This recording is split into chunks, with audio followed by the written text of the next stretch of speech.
Hey everybody, GT Cam here once again. So, while things were on sale at Tekton, I bought a set of the 1/2-inch tamper-resistant Torx and a tray to put them on. However, I try to keep spares of this sort of thing on hand. I have broken more than my fair share of those things, sometimes on the first use. Zoom this out, you guys are going to see part of the messy bench because I haven't had time to clean. So, we have a new shipment from Tekton. And sometimes I order Tekton from Amazon, sometimes I order it straight from Tekton. I wanted a couple of detail items though that were just easier to get from Tekton. So we have a 13-inch tray, I think that's an 8-inch tray, some labels, some rails to put some of the others on, probably the icons I have, and then what we had here, we have a 9-piece 1/2-inch drive standard Torx bits. For those that don't know, standard Torx bits are generally much stronger than the non. Though I have never worked on anything that requires anything quite this large, I'm interested more in the lower half of the scale. So there's those out of the way. And then, continuing on, we have 3/8 drive Torx bit socket set and rail.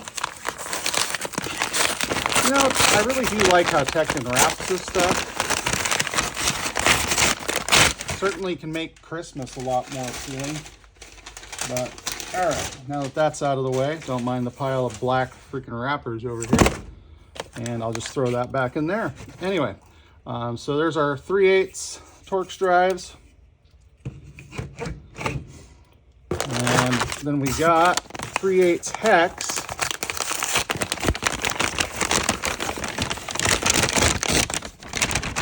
Can I do it? Can I do it? Can I do it? Come on. Gravity, do some work for me. Why is it gravity doesn't work for me when I want it to? It only does it when I don't. Okay, so there's our fractional hexes. And our 3/8 tamper-resistant Torx.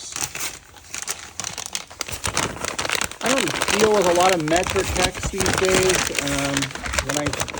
When those come up, I probably will do something with it. But yeah, so now I've got spares.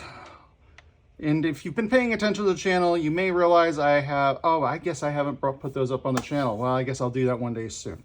I have some of this stuff covered with Icon, obviously not the tamper-resistant, but I have some of the hex stuff and some of the Torx stuff covered with Icon, as well as Tekton. My frame of thought on this is, I've got spares when shit breaks, and I know some of you are like, well, but it's got a lifetime warranty.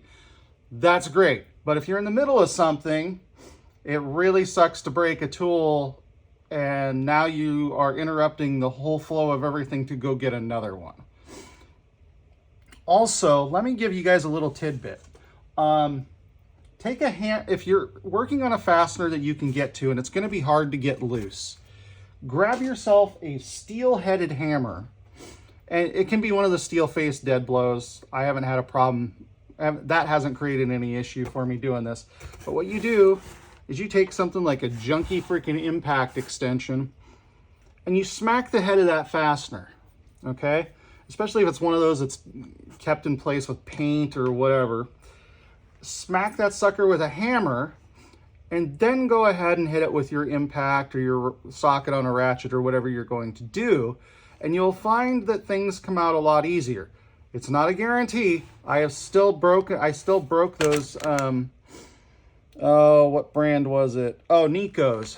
As you guys will remember me trashing those on the channel because they broke on the very first use. One on a 3/8 Milwaukee impact, one on a ratchet. And that's an example of why I keep spares on hand and why I took spares with me. So, anyway, with all that long-windedness out of the way, that's our Tekton haul for today. So, throw those in. Let's get these all in front of you. And then I grabbed a couple extra rails so that things can be the way I want them. And some nifty labels.